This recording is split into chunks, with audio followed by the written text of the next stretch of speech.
Take two. Testing. Is this thing on? Oh, Is this thing on? boy. If you saw earlier in this week on Facebook, I did put up a thing saying that we were having a few technical issues and we actually recorded the entire podcast and found out that that recording was pretty much unusable due to the microphone not setting up correctly in our previous attempt. Woo! What fun and games. Anyway, welcome back to What the History of Hi, 2018. everyone. Yeah, we're back. We're gonna have some fun. Talk about some silly history. Yeah, I'm in. And those in Brisbane, I'm really sorry about the eclipse. Well, it's spitting down outside here because we are in Brisbane, as most people know. I want to see the eclipse. God damn it. Yeah, not looking good eclipse-wise. So let's talk history instead. Yep. Alrighty. Okay, well, thank you, everyone who's joined us. Remember, pause the intro. Okay. Oh, I don't have to pause it right now for the intro, do I? Well, I thought we were just going to start the intro. Or do you want to thank them now? I want to thank everyone. I'd like to thank the Academy. And I would love to thank all our new likers out there. Thank you so much for liking our page and being interested. Woo! Yeah, thank you. Welcome. You guys rock. You do. And don't ever forget it. That's right. Now, because this is the second time we're recording this and we're in a closed room on a stuffy night, we're going to get on with this. All right, let's do it. What the... History. Hello and welcome back to What the History for 2018. I am Trevor Holland. And I'm Suzie Holland. And we are here with a couple of bizarre bits of history to make you say, what the history? Because they usually make us say, what the history, so... Absolutely. So to see us off in the new year, Suzie, what do you have for us? All right. I'm going to take you all the way back. Are you comfortable? Are you ready to go all the way back? Okay. Ooh. I'm going to take you all the way back to the heady days of 2017. I love that. This particular What The focuses on how far one guy named Uber Butler took rating scores for a restaurant that he had on TripAdvisor. If you don't know what TripAdvisor is, it's an online tool which people advise others on certain places they've been and they write a review, be it a good review or not so good review. I myself wrote one in 2016 when I was in New Zealand about a place that wasn't so good in my humble opinion, and I'm not going to say any more about that. Anyway, back to Uber's restaurant. On TripAdvisor, it was getting really good reviews from foodies that have been there and had gorgeous pics of the food and people having a great time. Except it was all fake. Let me explain about how a guy from Dulwich, London, got his fake restaurant, which he named the Shed at Dulwich, to number 1 on TripAdvisor. One of Uber's previous jobs was to write fake reviews for restaurants, which he'd never been to, for £10, which would be submitted to TripAdvisor to lure more people to these restaurants, creating money based on his words. It got Uber thinking that TripAdvisor was, and I quote, a false reality, end quote. The restaurants were real, the experiences were fake. There was no way one could fake a restaurant, could they? Could they? One day, Uber was sitting in his shed at Dulwich when a thought struck him that a fake restaurant may indeed be a possibility, and again I quote, and then, one day, sitting in the shed I live in, I had a revelation. Within the current climate of misinformation and society's willingness to believe absolute bullshit, maybe a fake restaurant is possible. Maybe it's exactly the kind of place that could be a hit. In that moment, it became my mission. With the help of fake reviews, mystique, and nonsense, I was going to do it. Turn my shed into London's top-rated restaurant on TripAdvisor. End quote. So in April 2017, Uber began his grand plan and got himself a phone so he could be 1, verified with TripAdvisor, and 2, take calls from people once they saw how wonderful the shed at Dulwich was on TripAdvisor. They would flock to his shed. So one £10 burner phone later, and Uber was in business. He listed the street of the shed and that it was an appointment-only restaurant, to stop people from just rocking up. He built a website and bought a domain name and came up with a quirky idea for the menu. All the meals were moods, named lust, empathetic, contemplation, happy, comfort, and love. The quirky idea caught on with foodies of London and abroad, and it says in the menu, and again I quote, "We don't have a traditional menu per se. Instead of meals, our menu is comprised of moods. You choose what fits your day, and our chef interprets that. We can also tailor dishes for special occasions and for extra cost." End quote. And the pics of the food on the website looked delicious, but in keeping with the fake shed, these were fake too. The chocolate sundae was a sponge dipped in brown paint and shaving cream on the side, and an egg which may have been bacon and parsley was an egg with parsley resting on Uber's foot, which just goes to show that looks can be deceiving. Lo and behold, the shed at Dulwich gets accepted onto TripAdvisor, and then Uber puts his friends and acquaintances into action, writing their reviews to TripAdvisor to allow the shed to garner more ratings, and soon the shed has hit the top 10,000 of London's restaurants, based solely on these reviews, and then the shed's phone starts ringing.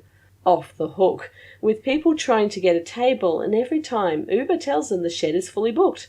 People start booking months in advance, and Uber realizes, like a lot of people would, the reason for these bookings is people are so struck by the unknown, wanting something they don't know a lot about, or they can't have, in this case a table or an address. By the end of August, the shed is at 156 out of 18,167 restaurants in London. Yay! Companies began sending free product samples to the approximate area of the shed using Google Maps, yay for technology, and an Australian promotions company gets in contact to show the shed globally for in-flight videos for an aircraft company. A council emails Uber to see if he wants to move the shed to a bit of land they are developing at Bromley, approximately 30 minutes away, and of course soon there are people wanting to come and work at the shed. Uber was then contacted by a, quote, results hungry, end quote, PR company who wants to get the shed onto Mail Online with a Batman-themed launch, but Uber decides to handle his own publicity for obvious reasons. People start coming up to Uber in his street asking where the shed is, and he starts getting emails from people around the world asking for a table at his fictitious restaurant. Then on November 1st, he receives an email from TripAdvisor with the heading Information Request. Uber thinks that this experiment is all over, but instead, with 89,000 requests for information on the shed in one day, let's let that sink in for a bit, on TripAdvisor, has led the Shed at Dulwich, a fake restaurant, to hit the #1 spot in all London. It took 6 months. On the written account from Uber, which has become my primary source material, he writes, and again I quote, on TripAdvisor's website, the company said that it dedicates significant time and resources to ensuring that the content on TripAdvisor reflects the real experiences of real travellers, end quote.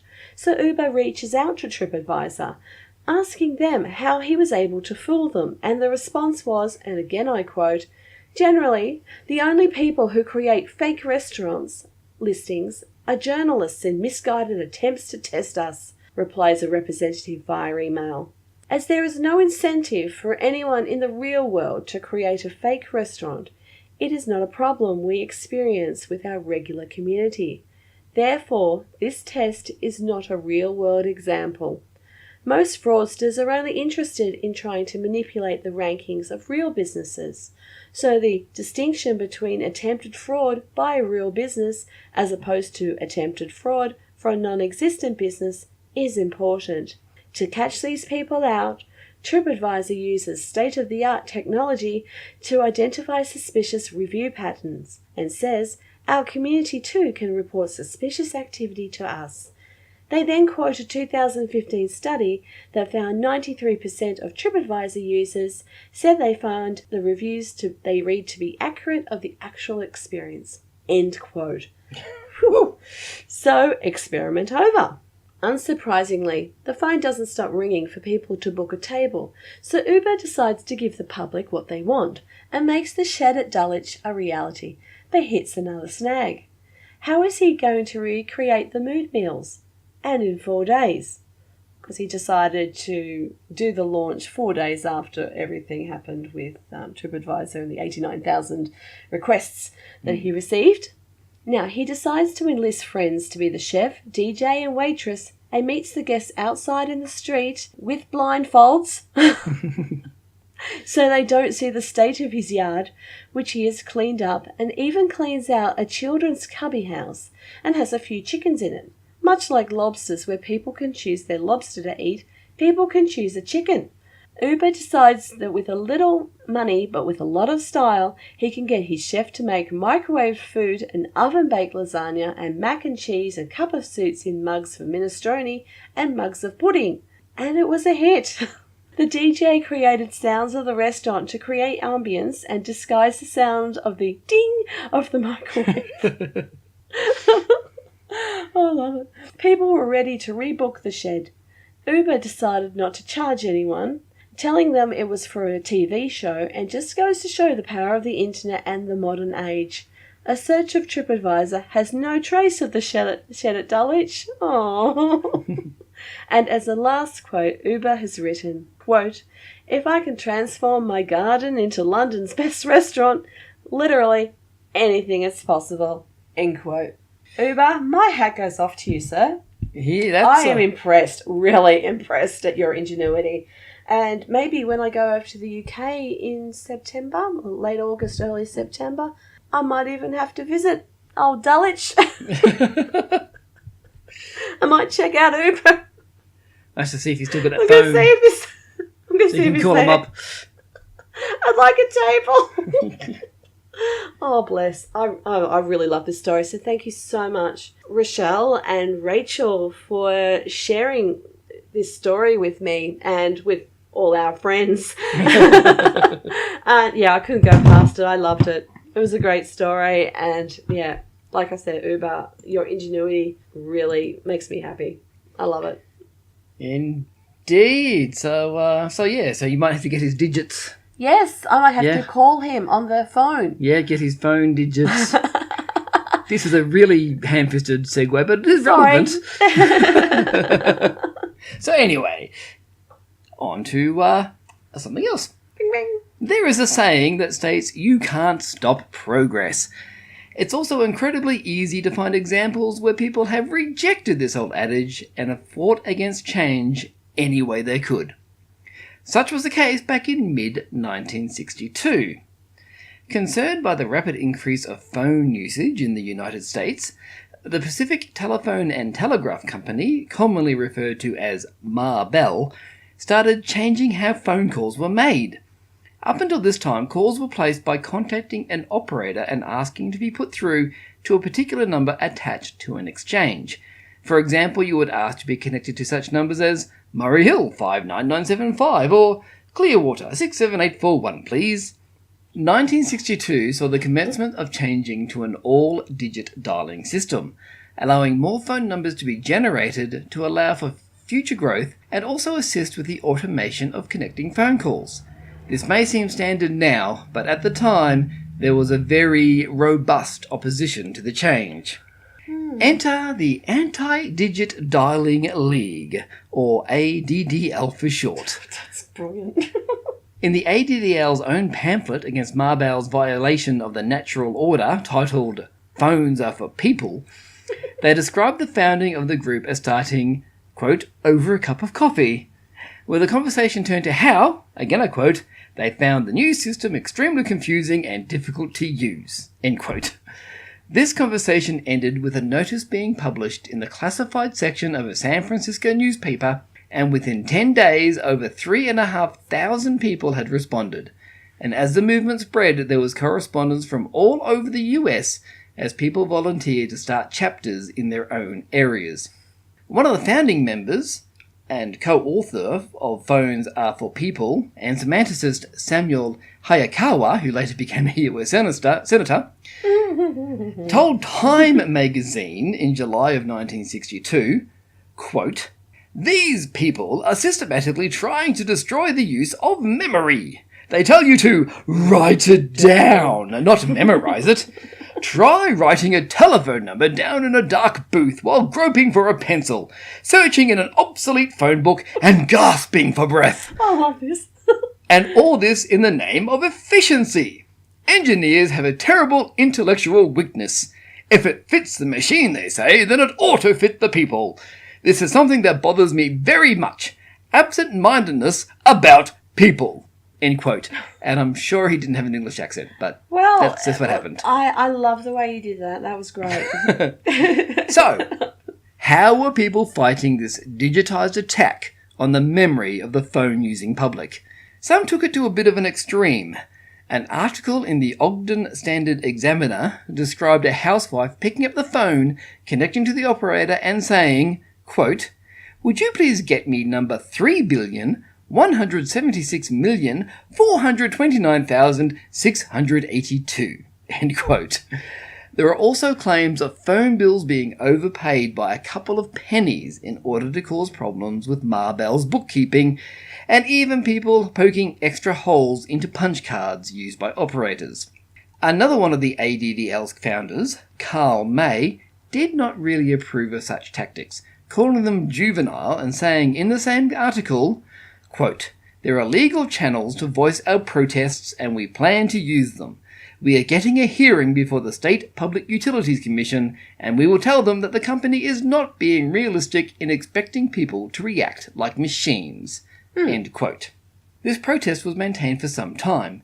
In an article in the Village Voice in February of 1963, John Wilcock lamented how the phone company would, quote, "neither listen to reason or discuss the situation," end quote, despite the ADDL attempting to launch a court case against the changeover to digit dialing. So what was his proposed solution?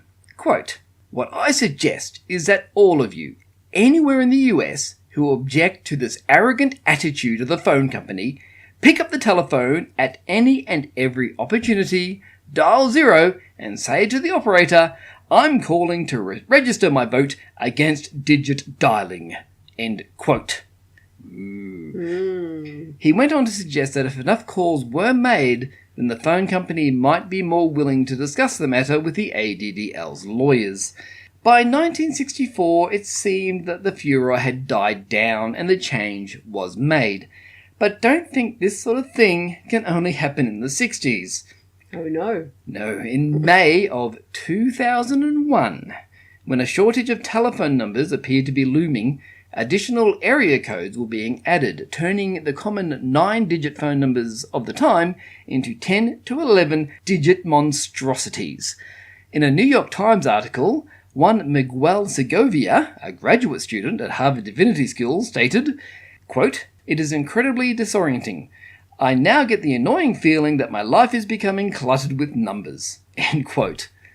And Lemuel Gordon, an 81-year-old farmer, said, quote, "I recognise the telephone is a convenience, but all these new numbers are such a damn nuisance. It's enough to make you feel like a victim of the numbers age." Oh dear. End quote. So it just goes to show that even 40 years apart, what the history can repeat. And yes, my goodness. And something that Trev and I were being quite profound about the last time we did this, What the History, like about maybe half an hour ago. Yeah. And then a giant roar from the studio came that Trev had worked out that the previous podcast was unusable. Yay! Yeah, it was... Yeah, I'm sure he woke up China with that roar. We've been having lots of issues. Oh, yeah, just issues. Yeah, that now when you speak into your phone and ask them to call A restaurant. A restaurant. Or a person in your phone book. Yeah, and you don't have to dial. Yeah. So, yeah, your phone has become the operator. That's great. And you don't even need to say, call Brisbane 59372 or any rubbish like that. It's, hey, Google, phone this restaurant for me, and it does it. Yeah, so that is, we found that quite profound that, It's like a full circle thing. Yep. Yeah, that's right. Everything old is new again. And what the history is repeating again. As the great Shirley Bassey and the propeller head said, history repeating. You hear a love that woman. exit of that in our opening theme. Beautiful, beautiful. And so, there we go. That's our second attempt for our 2018 return episode for all you wonderful What the Historians out there. We couldn't give you a substandard sort of podcast. We had to give you a good one to start off with. That's right. And considering that's not to say that we won't keep giving you good ones throughout the year. Oh, we've got some absolutely awesome stuff coming up. Over the break, we have been adding plenty of topics to our list. And having a massive giggle. Oh, there are some doozies. Yeah. Yep. We love history and we love the whole strange things that have happened throughout history. Mm-hmm. And believe me, there are millions. And I hope that you're loving What the History too. Now, if you are, I'm only going to ask this just the once. If you like What the History, please head on to Apple Podcasts or your podcast player of choice, and why not leave us a review and a nice high, preferably 5-star rating if you'd like, to help us get us out there. And get us number 1 on TripAdvisor. Don't think TripAdvisor works for the podcast. Why not? And please share the podcast with anybody and everybody you know, because the more people will get on board, the more What the Historians there are, and the more fun we can all have together. That's right. And come and join us. We promise we won't buy it. And if you would like to get in touch with us, I don't think you can ask Google to call What the History. That probably won't work. But what you can do is find the What the History podcast page on Facebook. You can find pod_what on Twitter, or find the hashtag WTHpod. Or you can send us an email to wthpod@rufusproject.com. Or if you wow, it's another one. Like going to YouTube and you check out the enhanced version of this podcast, which may or may not be available at the same time this podcast goes out. I'll see how I go. You can also leave us comments there. Now, all the links to our contact details and all the references are down in the description below, unless you're watching the enhanced podcast, in which case there will be a link to the page with all the links and reference material. Whew, this is getting complicated. Yeah. But it's fun. Yeah. Yeah. But we love it. And also, guys, in North Brisbane, it's peeing down with rain now. So no eclipse for us. And I'm sad. The one night we don't want it to rain. It's been threatening for the last 2 weeks to rain. So choose us tonight, the night of blood moon, full moon, and an eclipse. Thank you, weather gods. I look forward to watching a replay online later. I'm so hoping to get out there and doing the whole thing and get my telescope out. Yeah. Thanks, Dee. Thanks, Dee. We would have used it. We would have used the new telescope, hon. Anyway, I think on that note, because this is the second recording of this and I need to do things like editing, I hope you enjoyed that, and please come back in a couple of weeks where we have 2 more bits of bizarre history to make you say, what the history? Good night and stay dry. Catch you later. Oh, go and dance in the rain.